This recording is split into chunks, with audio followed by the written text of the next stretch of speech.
नमस्कार, बहुत स्वागत है आप सभी का। मैं आपके साथ अस्मिता दुबे।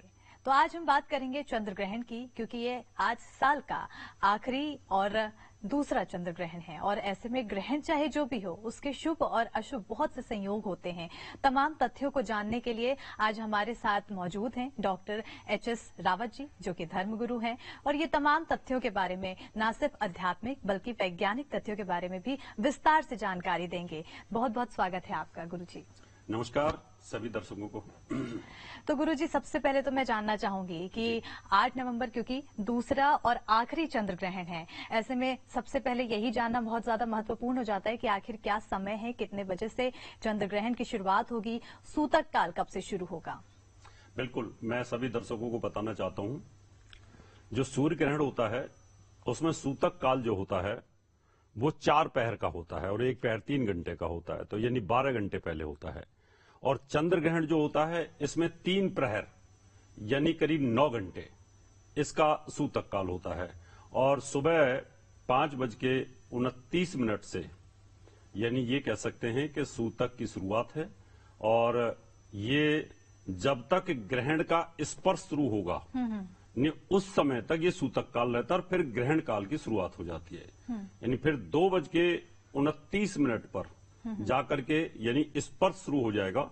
ये कह सकते हैं कि ग्रहण यानी पृथ्वी की जो छाया है वो धीरे धीरे धीरे धीरे चंद्रमा को ढकना शुरू करेगी, शैडो आनी शुरू हो जाएगी और फिर 3:40 पर ये कह सकते हैं कि ग्रहण ग्रास में आना शुरू हो जाएगा, यानी पूर्ण रूप से आपको दिखाई देना शुरू हो जाएगा, विजिबिलिटी आनी शुरू हो जाएगी।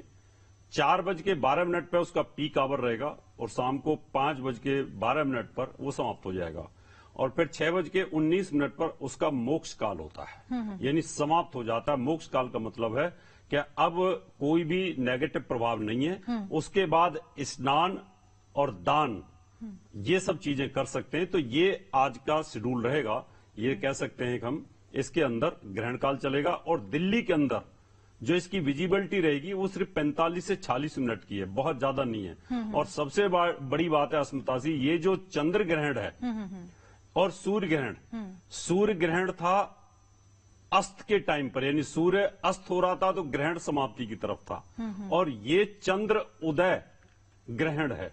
ये कभी कभी ऐसे हालात बनते हैं यूनिवर्स में और ये कार्तिक मास के अंदर 2 ग्रहण पड़ना ये बहुत ज्यादा अच्छा नहीं माना जाता। तो ये जैसे ही चंद्र उदय होगा और वो ग्रहण के साथ साथ उदय होगा, जबकि सूर्य अस्त हुआ था तो ग्रहण होते होते अस्त हुआ था, तो इन दोनों में इतना फर्क है। तो हमारे यहाँ पर दिल्ली के अंदर इसकी जो विजिबिलिटी है वो बहुत लंबे समय तक नहीं है और ये पूर्व भारत के जो हमारे पूर्वी हिस्से हैं, ऑस्ट्रेलिया है उनमें दिखाई देगा, न्यूजीलैंड की तरफ दिखाई देगा, या साउथ अमेरिका है उधर दिखाई देगा, या उत्तरी अमेरिका है उधर दिखाई देगा, कुछ हिस्सों में पाकिस्तान वगैरह इनमें दिखाई देगा। जैसे जैसे इसका मूवमेंट जाएगा उस प्रकार से ये दिखाई देगा और जहां जहां ये दिखाई देगा, जहां जहां पर ये छाया आएगी उन पर इसका नेगेटिव इफेक्ट अस्मिता जी रहेगा। बिल्कुल नेगेटिव इफेक्ट। और हमेशा ग्रहण को लेकर गुरुजी ये भी देखते हैं कि कुछ कुछ उसमें शुभ संयोग भी बनते हैं, तिथि उसकी क्या कुछ ऐसी कहलाती है, तो तिथि का बहुत ज्यादा उस पर संयोग माना जाता है। ऐसे में वो कौन सी तिथि है जब ये ग्रहण लगेगा गुरुजी, और क्या क्या शुभ और क्या क्या अशुभ होने वाला है?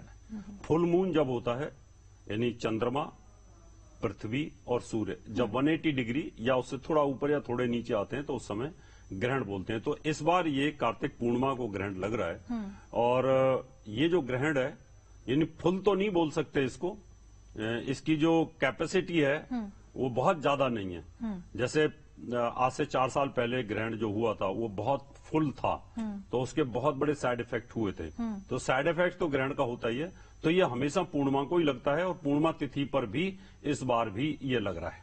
बिल्कुल गुरुजी, ये भी होता है कि जब हम ग्रहण होता है तो हमें बहुत सी चीजें मनाही होती है, पाबंदियां लगा दी जाती है, क्या करना है क्या नहीं करना है, इसको लेकर तमाम सवाल हमारे दर्शकों के मन में होंगे। उन सवालों के जवाब में क्या कुछ किया जा सकता है, क्या कुछ नहीं किया जाता है?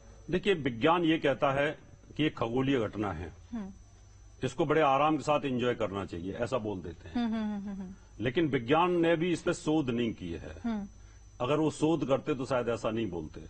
हमारे ऋषि मुनि बड़े दिव्य ज्ञानी थे, दिव्य दृष्टि थी उनके पास में। उन्होंने देखा कि जब पृथ्वी सूर्य और चंद्रमा के बीच में आती है, तो चंद्रमा के ऊपर जो सूर्य की रोशनी जाती है वो रोशनी पूर्ण रूप से नहीं जाएगी। यानी अगर मेरी आंखों के सामने अगर कोई पट्टा रख दिया जाए तो मुझे आगे कुछ दिखाई नहीं देगा, और जब मेरे सामने कुछ दिखाई नहीं देगा तो मैं कर क्या सकता हूं? तो चंद्रमा यहां पर ब्लेंड हो जाता है, और चंद्रमा शीतलता देता है, चंद्रमा पूर्णिमा को अमृत देता है। इसलिए शरद पूर्णिमा के दिन खीर खाने का विधान है, और हमारे यहां तो हर अमावस्या और पूर्णिमा पर हिंदुस्तान में खीर बनाई जाती है। और पूर्णिमा के दिन खीर क्यों बनाई जाती है? कि पूर्णिमा के दिन जो चंद्रमा होता है वो अमृत देता है, और जड़ी बूटियों को अमृत देता है, जिससे दवाइयां बनती हैं, और वो अच्छे नक्षत्रों में उसको लिया जाता है। जब पूर्णिमा के दिन अमृत आएगा नहीं, सूर्य की किरण आएगी नहीं, तो वो पॉइजन में कन्वर्ट हो जाता है, विष फेंकना शुरू कर देता है। तो ग्रहण के अंदर चंद्रमा विष फेंकता है, और जब विष फेंकता है तो सूतक काल में खाने के अंदर विष आता है, विषैले बैक्टीरिया आ जाते हैं, और उसी टाइम पर जब हम कोई चीज खाते हैं, पीते हैं, दूध लेते हैं, तो हमारे ऋषियों ने कहा है कि उस समय तुलसी के पत्ते, थोड़ा तिल डाल सकते हैं, कुसा डाल सकते हैं। इनसे वो बैक्टीरिया पनपते नहीं है, उस विष का प्रभाव नहीं होता, और उससे हम पॉजिटिविटी के अंदर आ जाते हैं। तो ये जो प्रभाव है नेगेटिव, मून की जो रिफ्लेक्शन है वो पृथ्वी को आ नहीं पाती, और जब पृथ्वी को रिफ्लेक्शन नहीं आएंगी तो चंद्रमा जो वनस्पतियों को जिंदा करता है, फूल हैं, पौधे हैं, संजीवनी है, बहुत सारी ऐसी जड़ी बूटी है, पूर्णिमा के दिन ही वो तोड़ी जाती हैं आयुर्वेद के हिसाब से, तो वो सब पॉइजन में चली जाती हैं। इसका इसलिए बहुत बड़ा दुष्प्रभाव अस्मिता से होता है। तो हम कोशिश करते हैं कि इन चीजों को रोका जाए और उस चीज को ठीक किया जाए। ठीक है, बहुत सारी चीजें हैं जो दुष्प्रभाव पैदा करती हैं। अब ये भी जानना बहुत ज्यादा जरूरी है कि किन पर ये इसका प्रभाव बहुत ज्यादा पड़ेगा पंडित जी। देखिए, गर्भवती जो महिलाएं होती हैं उन पर इसका सबसे ज्यादा इफेक्ट आता है, और जो गर्भ से जानवर होते हैं उन पर इसका बहुत बड़ा इफेक्ट आता है। और पृथ्वी के गर्भ के अंदर जो फसल होती है, पृथ्वी गर्भवती होती है, यानी फसल डालते हैं, गेहूं, चावल जो भी हम इस समय डालते हैं, इस समय गेहूं का है, चने का है, मटर का है, मूली का है, गाजर का है, आलू है, ये सब हम बोते हैं इस टाइम पर, उस पर इसका इफेक्ट आता है। क्योंकि जब ऊपर से किरण नहीं आएगी तो जो गर्भ के अंदर जो बच्चा पल रहा है उसको कहीं ना कहीं तो नेगेटिव इफेक्ट आएगा। अब आप इसको ऐसे समझ सकते हैं कि अगर मेरे पूरी बॉडी के सामने सूर्य की किरण ही ना आए और उस किरण से मैं संचालित होता हूं तो मेरा तो नेटवर्क फेल होगा। तो बच्चा जो पल रहा है अंदर, जब उसकी मां के ऊपर अगर पॉजिटिव रेज नहीं आएंगी तो बच्चा जो गर्भ के अंदर वो पॉजिटिव रेज, डेवलपमेंट वाली रेज लेगा नहीं। जब बच्चा डेवलपमेंट वाली रेज नहीं लेगा तो बच्चा ग्रहण गहीला बोलते हैं इसको, यानी उसमें ग्रहण आ जाएगा, कहीं ना कहीं उसका अंग भंग, पार्ट्स ऑफ बॉडी, उसका डेवलपमेंट रुक जाता है, आंख, कान, नाक, तो पता चल जाता है कि ये बच्चा ऐसा पैदा होगा। तो इसलिए कोशिश की जाती है कि ग्रहण के टाइम पर, चाहे वो गर्भवती जानवर हो और चाहे वो आपका घर का पालतू जानवर हो और चाहे स्त्री हो, उनको ग्रहण काल में बाहर नहीं निकलना चाहिए, पॉजिटिव एनर्जी के अंदर रहना चाहिए, और पॉजिटिव एनर्जी के टाइम पर अपने एनर्जी लेवल को ऊंचा रखना चाहिए। हमेशा ग्रहण के समय पर भजन, ध्यान, ये सब करते रहना चाहिए, और जो देव पूजा होती है वो वर्जित होती है। इसके अंदर मेडिटेशन है, इसके अंदर मंत्र जाप है, और चंद्र और सूर्य, इन सब की हम ध्यान कर सकते हैं, ग्रहों का जाप कर सकते हैं, जिससे कि हमारे शरीर के अंदर एनर्जी लेवल ऊपर बना रहे, हमारी प्राण शक्ति अच्छी रहे। और चंद्र ग्रहण हमेशा हमारे मन को अवसाद में डालता है, हमें डिप्रेशन में डालता है, और डिप्रेशन ना आए, कलेश ना हो, झगड़ा ना हो। मानसिक रोगी पूर्णिमा के दिन वो बड़े परेशान करते हैं, और जब चंद्र ग्रहण आएगा तो और ज्यादा उथल पुथल हो जाती है। तो इन चीजों को रोकने के लिए फिर पूजा पाठ का, अस्मिता जी, इसमें हम ध्यान रखते हैं। बिल्कुल, क्योंकि आपने पूजा पाठ की बात कही गुरुजी, तो पूजा पाठ के समय में मंत्रोच्चारण भी काफी ज्यादा अहम हो जाता है। ऐसे में कौन कौन से वो अहम मंत्र हैं जिनका जाप करने से इस दौरान लोगों के लिए अच्छा होगा और उनके लाभ के लिए वो लाभदायक होगा? बिल्कुल, बहुत अच्छा प्रश्न है। अब ये मेष राशि के ऊपर ग्रहण है और भरणी नक्षत्र के ऊपर ग्रहण है, व्यतिपात योग, उसके ऊपर ग्रहण है। अगर आप देखें तो जब ग्रहण पड़ता है तो जिस राशि पर ग्रहण पड़ेगा, और चंद्रमा ग्रहण में आता राहु के साथ, चंद्रमा मनसो जातः चक्षो सूर्यो अजायत। चंद्रमा मन का कारक है। हमारे मन के ऊपर सोचने की किरणें नहीं आएंगी तो हम झटपट आते हैं, विचलित होते हैं, डिप्रेशन आता है, बेचैन होते हैं। अब उस चीज को ठीक करने के लिए हम अंदर से बॉडी के एनर्जी लेवल को हाई अगर कर लें, हम मन को मजबूत कर लें, तो उस समय पर आपको सफेद कपड़े पहनने हैं। ग्रहण काल में जैसे मैंने व्हाइट कपड़े पहन रखे हैं, ऐसे सफेद कपड़े आपको पहनने, उससे चंद्रमा मजबूत होता है। सफेद कपड़े पहनने के बाद में अब चंद्रमा के ऊपर ग्रहण है, क्योंकि चंद्रमा के ऊपर तो रोशनी आ नहीं रही है, और रोशनी नहीं आने दे रहे हैं राहुदेव, क्योंकि उन्होंने ग्रहण से उसको ग्रसित किया है।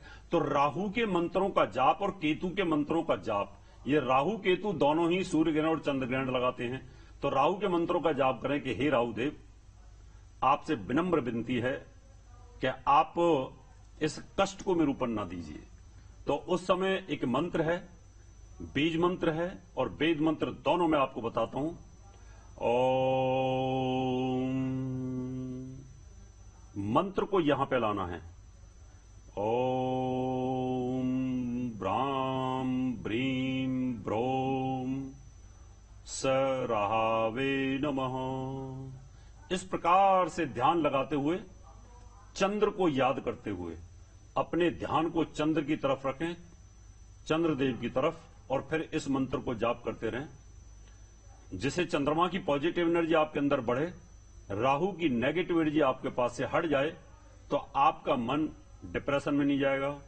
आपके बच्चे के ऊपर, जो गर्भ में बच्चा पल रहा है, उसके ऊपर पॉजिटिव एनर्जी का प्रभाव आएगा, उसके ऊपर इस ग्रहण की काली छाया नहीं पड़ेगी, अंदर से आपका एनर्जी लेवल हाई हो जाएगा, आपकी प्राण शक्ति बढ़नी शुरू हो जाएगी। तो आपको इस मंत्र को जाप करना चाहिए मेष राशि वालों के लिए, क्योंकि मेष राशि के ऊपर यह ग्रहण है, तो उसके ऊपर इसका नेगेटिव इफेक्ट है। इसका सामने सूर्य ग्रहण भी है, क्योंकि सूर्य और केतु की युति है, तो केतु के मंत्रों का भी जाप कर सकते हैं, उससे भी आपको लाभ मिलेगा। लेकिन इस चंद्र ग्रहण में राहु का ही ज्यादा प्रभाव होता है, तो आप राहु के मंत्रों का जाप करेंगे। मेष राशि वाले व्हाइट कपड़े इस समय पहन के ज्यादा रखें, तो आपको कहीं ना कहीं लाभ निश्चित तौर पर मिलेगा। बिल्कुल, क्योंकि गुरुजी आपने मेष राशि का बताया, मेष राशि के लिए ये ग्रहण है और उन पर ज्यादा प्रभाव पड़ेगा। अन्य भी कई राशि हैं, उन अन्य राशि पर कितना प्रभाव पड़ने वाला है, और बाकी के राशि में के जो लोग हैं वो लोग किस तरह के मंत्र का जाप करें, और कितने ज्यादा इसमें मंत्र हैं, अलग अलग मंत्र कर सकते हैं जाप, तो कौन कौन से मंत्र का जाप किया जा सकता है? इसके अंदर अस्मिता से ये होता क्या है कि 12 राशियां हैं। ग्रहण का प्रभाव 12 राशियों पर अलग अलग लोगों पर होगा। ये मैं आपको क्लियर कर दूं सबको, क्योंकि बहुत सारे लोग बता नहीं पाते इन चीजों को, सबके लिए एक जैसा बता देते हैं। मेष राशि के ऊपर ये ग्रहण है, क्योंकि मेष राशि के ऊपर राहु है। मान लो मेरी मेष राशि है, तो मेरे सिर पे राहु और चंद्रमा है, तो मुझे हाइपर टेंशन होगी, मुझे बेचैनी रहेगी, तो उसके लिए मैंने मंत्र बताया।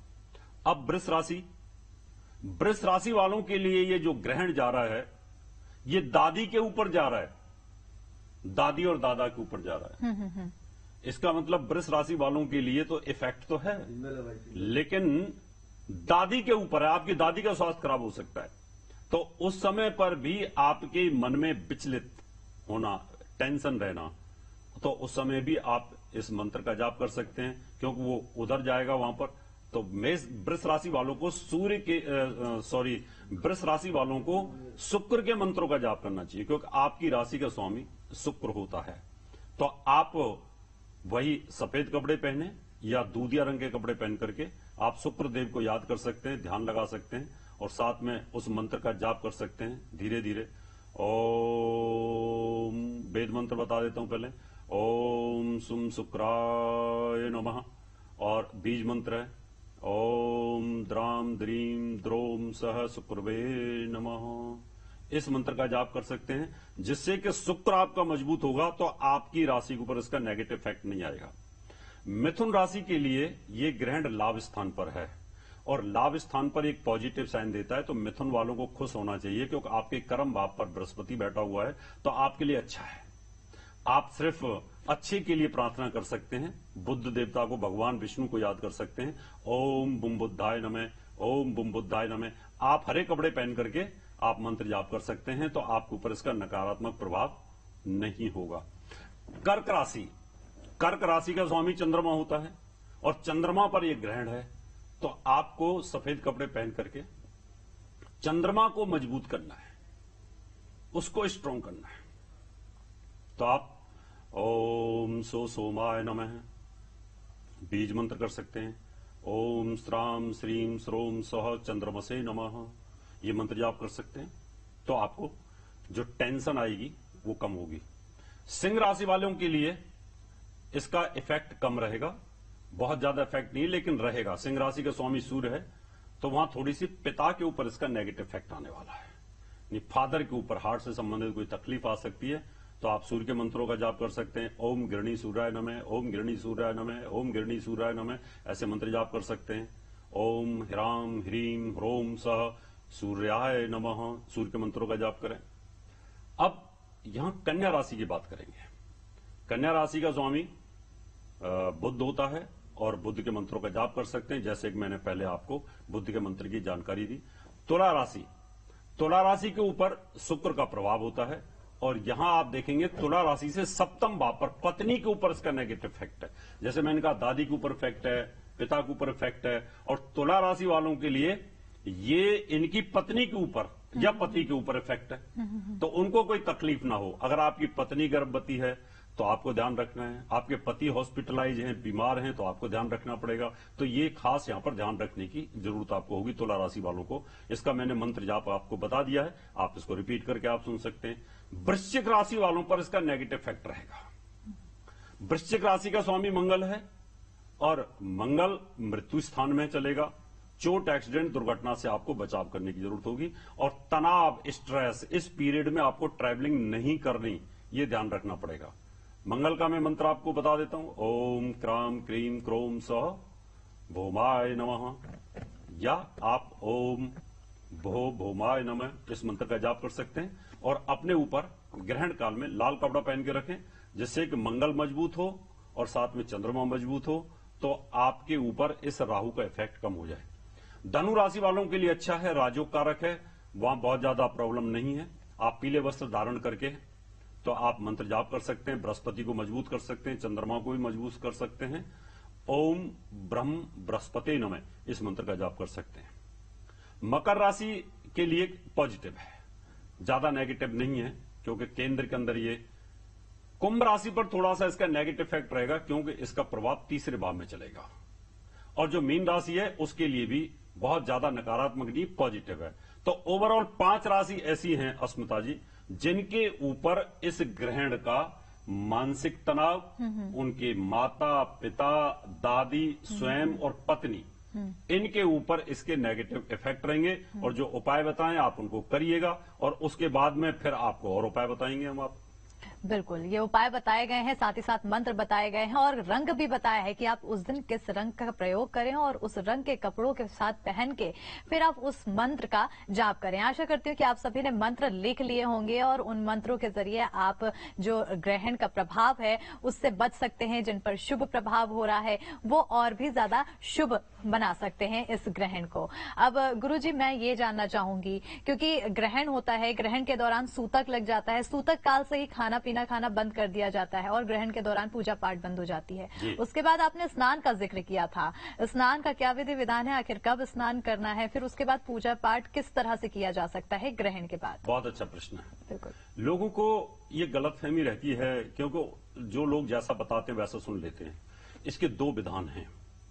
एक तो हमें जब सूतक काल शुरू होता है उससे पहले नहा लेना चाहिए, क्योंकि रात की नेगेटिव ऊर्जा हमारे बालों में होती है, हमारे कपड़ों में भी होती है।